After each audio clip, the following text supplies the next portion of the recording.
দুইবার করবেন, সকালে একবার সন্ধ্যায় একবার, এভাবে মোট 9 দিন করবেন। 9 দিনের মধ্যে ইনশাআল্লাহ আপনার সকল জায়েজ হাজত, আপনি যেই উদ্দেশ্যে এই আমলটি করবেন আপনার সে হাজত পূরণ করে দিবেন। বিসমিল্লাহির রহমানির রহিম। ওয়াদ্দুহা, হে মাহবুব আপনার উজ্জ্বল চেহারার কসম।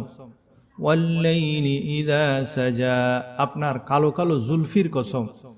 মা ওয়াদ্দাআকা রাব্বুকা ওয়া মা ক্বালা, আপনার পালনকর্তা আপনাকে ত্যাগ করেননি এবং আপনার প্রতি বিরূপ হননি। ওয়ালাল আখিরাতু খায়রুল লাকা মিনাল উলা, আপনার জন্য পরকাল ইহকাল অপেক্ষা শ্রেয়। ওয়ালা সাউফা ইউতিকা রাব্বুকা ফাতারদা, আপনার পালনকর্তা সত্তরই আপনাকে দান করবেন, অতঃপর আপনি সন্তুষ্ট হবেন। আলম ইয়াজিদিকা ইয়াতীমান ফাআওয়া,